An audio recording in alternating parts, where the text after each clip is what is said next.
You're a navigator, one of the best in Spain. You can read stars like other people read street signs. You once corrected a sea captain so politely that he cried about it later in a tavern. You know the shape of the world, or at least you know the shape people think the world has in 1492. You also know one more thing, something you cannot say out loud. You know this voyage doesn't reach India. Because somewhere in your head, you just know there's a continent in the way. 2 of them, stacked vertically, like a roadblock, built by God, specifically to humiliate Christopher Columbus. And you're his navigator. You're already so tired. The tavern, 2 weeks before sail. The crew is a beautiful disaster. A cabin boy named Diego, maybe 16, who has never seen the ocean. He volunteered because his mother told him sailors make money, and his mother has never met a sailor. A cook with one eye who insists he lost the other to a fish. A carpenter who keeps asking what to do if the ship sinks and being told to stop asking.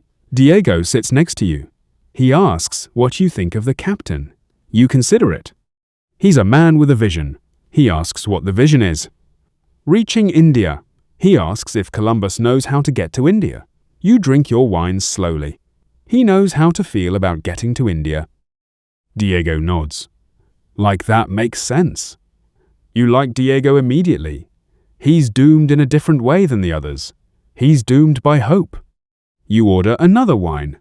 The tavern owner says you've already had 3. You say tonight calls for it. He asks why.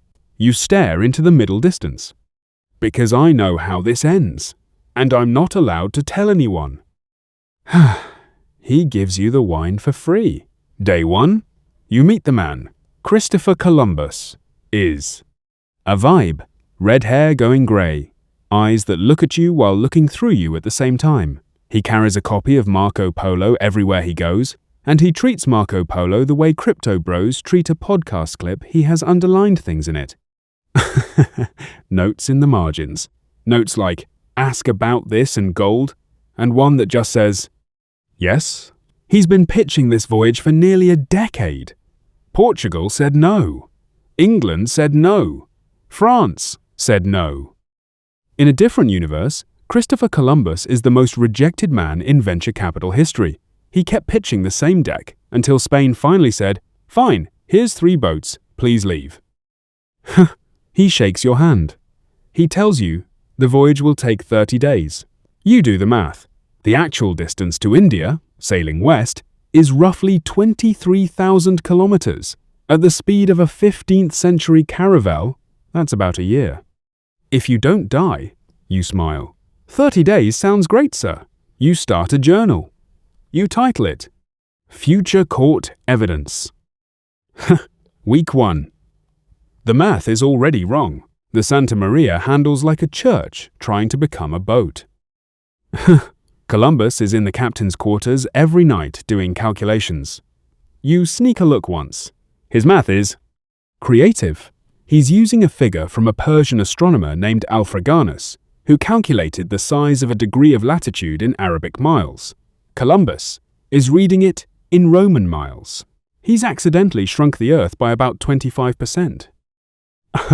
This is like reading a recipe in Celsius and baking in Fahrenheit, except instead of burning a cake, you're sailing 90 men to their deaths in the wrong ocean.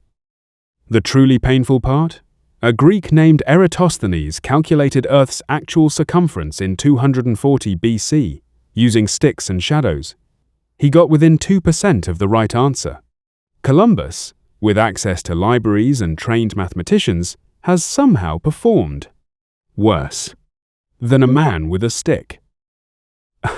You keep the unit conversion to yourself, you add it to future court evidence, you underline it 3 times, then a 4th time, then you write, I would like the record to show I tried. You also start a scoreboard, privately, in your head.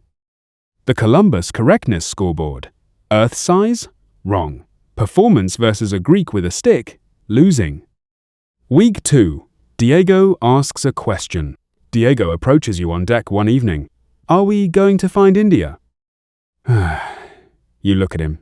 You consider what the truth would do to a 16-year-old boy on a boat with no exits. We're going to find something. Is something as good as India? Diego, something is better than India for most people in this story. He doesn't understand. He nods anyway. He goes to bed. You stand on the deck under stars you can name in 3 languages. You realize the entire voyage is going to be you lying to children on a boat in increasingly elaborate ways until you reach a beach. Week 3. The hints don't work. Over dinner you say, "Sir, what if we discovered something better than India?" He looks at you. "There is nothing better than India." You try again. "Sir, what if there's a landmass between here and Asia?" "Theoretically?" He laughs. The way you'd laugh if a child asked you if the moon was made of soup. "My friend, if there were a continent between us and Asia, someone would have seen it by now." Yes, someone would see it in about 16 days. In fact, Christopher, statistically speaking, you're about to trip over it. Scoreboard update. Continents between Europe and Asia. Wrong. Score. -3. The internal monologue won't stop. Recalculating. Recalculating. Christopher. We have been recalculating for 3,000 nautical miles. You realize Columbus doesn't have a map. Columbus has a vision, which is founder language for not having a map. He doesn't say, "We are lost." He says, "We are disrupting geography." He doesn't say, "The men are hungry." He says, "Morale is an iterative process." He doesn't say, "I made up the daily mileage." He says he's managing investor expectations. About that, the double logbook.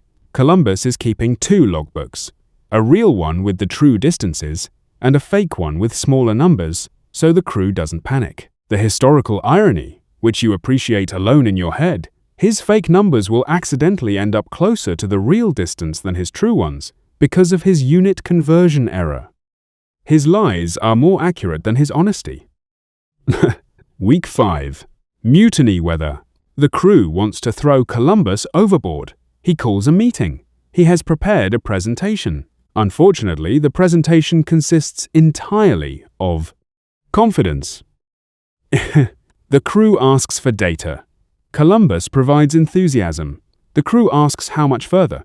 Columbus says, "The journey is the destination." The crew asks where we are. Columbus says we are exactly where we need to be. Diego leans over to you. "Is this how meetings work?" You whisper back. "Diego, this is how all meetings work." He negotiates 3 more days. You know they'll find land. You also know the land they find is going to break Christopher Columbus's brain. The 12th of October, 1492, 2 a.m. Land. The locals call it Guanahani. Columbus will rename it San Salvador, because of course he will. The sand is white. The water is turquoise. The air smells like flowers and salt. This is the Bahamas. You don't have a map, but you have a brain, and the brain is screaming. Bahamas. Columbus drops to his knees. He kisses the sand, tears in his eyes. He looks at the island, looks at the people, looks at the trees, looks at absolutely nothing that resembles India, then confidently announces, "India." Christopher has the investigative instincts of a man identifying animals from memory. You check the trees, not India. You check the people, not India. You check the birds, also not India. You briefly check whether you are India. Still no. Somewhere in the future, an elementary school teacher just developed a migraine, and they will not know why. Scoreboard update. Current location. Wrong. Score. -4. Diego whispers, "Is this India?" You whisper, "Diego, this is culturally India." He nods. He has learned, in 5 weeks, the most important skill of any modern employee. He has learned to nod. You consider your options. Option 1, tell the truth. Option 2, smile, nod, say India with your mouth while your soul leaves your body. You smile. You nod. Apologies, sir. You're absolutely right. This is India. A piece of you dies on that beach. Somewhere a navigator god weeps. If this voyage had a corporate performance review, it would read, Goal reach India. Result, no. Reached a previously unknown continent. Rating, exceeds expectations. The naming. Columbus gestures at the indigenous people on the beach, the Lucayan people. 5,000 years of history on these islands. One of them, a woman holding a baby, watches Columbus. You make eye contact. There is an expression on her face you will think about for the rest of your life. The expression of someone trying to figure out whether the strange man who just kissed the sand is a god, a fool, or a problem. She has not yet realized he is all three. Columbus turns to you. We shall call them Indians. Scoreboard update. Naming an entire civilization. Wrong. Score. -22. Fantastic. That's only going to create 5 centuries of paperwork. Somewhere in the future, a student is failing a geography exam because of this exact conversation. If a future software engineer were here, they would file a bug report. Expected output, India. Actual output, entirely new hemisphere. Severity, catastrophic. Status, will not fix for 500 years. You watch history get a name wrong in real time. You say nothing, because the last man who corrected Columbus is being threatened with mutiny charges, and you would like to keep your tongue inside your mouth. This becomes a more literal concern than you realize. The Cuba Oath. 2 years later, on the second voyage, Columbus will sail along the coast of Cuba. He'll get worried that someone will eventually figure out it's an island and not the Asian mainland. So he'll do something genuinely unhinged. He will assemble his entire crew on a small island. He will get the ship's notary, a man named Hernán Pérez de Luna, to draw up a formal legal document, the 12th of June, 1494. He will make every sailor swear, in writing, that Cuba is not an island, that it is the Asian mainland, and that China can be reached overland from there. And then, he will add a penalty. Anyone who later says Cuba is an island will be fined 10,000 maravedis, whipped, and have their tongue cut out. Christopher Columbus is so committed to being right about geography that he has made denial of his cartographic delusion into a crime punishable by mutilation. Scoreboard update. Has Cuba become Asia by legal decree? Apparently yes. Score, -23. You sign the document. Of course you sign the document. You are very attached to your tongue. The Grand Khan Embassy. Back on the first voyage, Columbus, convinced Cuba is China, sends 2 men inland to find the Great Khan. An interpreter named Luis de Torres, who speaks Hebrew, Aramaic, and Arabic languages Columbus assumes, will be useful at the court of the Chinese emperor, and a sailor named Rodrigo de Jerez. They are carrying a diplomatic letter from Ferdinand and Isabella, addressed to the Grand Khan. The Great Khan died 198 years ago. The dynasty he ruled collapsed in 1368. Columbus is mailing a letter to a dead man in the wrong country. Torres and Jerez walk 12 leagues into Cuba. They do not find China. They find a Taino village. They observe the locals doing something nobody in Europe has ever seen before. The locals are inhaling smoke from rolled-up leaves. Torres and Jerez come back not with an answer for the Grand Khan, but with tobacco. Rodrigo de Jerez takes up smoking. He brings the habit back to Spain. His neighbors see a man with smoke coming out of his mouth and nose and have him arrested by the Inquisition. He spends years in prison because Europe doesn't yet know what smoking is. The journal entries get worse. Columbus writes that the indigenous people would make good servants because they're of good appearance and seem to lack weapons. You read it over his shoulder. Your stomach drops. And that's where the joke stops being harmless. Because you know what comes next. You know what European contact does to populations without immunity. You know about smallpox. you know about a 90% population collapse over the next century. You also know that you, personally, can't stop any of it. You're one navigator on one ship. The forces that come next, disease, greed, empire, are bigger than any individual on this beach. The funny part is real. Columbus is genuinely, almost cosmically wrong about everything. And also millions of people are about to die because this confused man with the wrong math got lucky. History is a comedy. Until you zoom out. The End of Columbus. A document was found in a Spanish archive in 2005, 48 pages, 23 sworn testimonies, collected in the year 1500 by a royal investigator named Francisco de Bobadilla. The court of Spain had sent Bobadilla to find out what Columbus had been doing on Hispaniola. The testimonies describe a man who had men's noses and ears cut off for stealing, who had a woman's tongue cut out for suggesting he came from low birth, who hanged sailors for disobedience, who ran an island as a torture regime.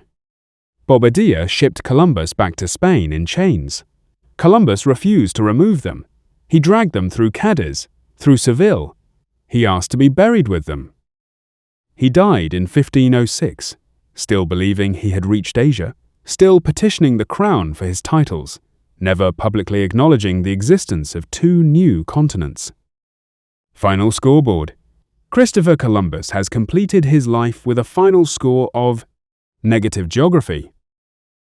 The continents will be named after Amerigo Vespucci, another Italian who did figure out it was a new landmass. Columbus gets a federal holiday in a country he never knew existed, and a lot of statues that people will start tearing down 500 years later.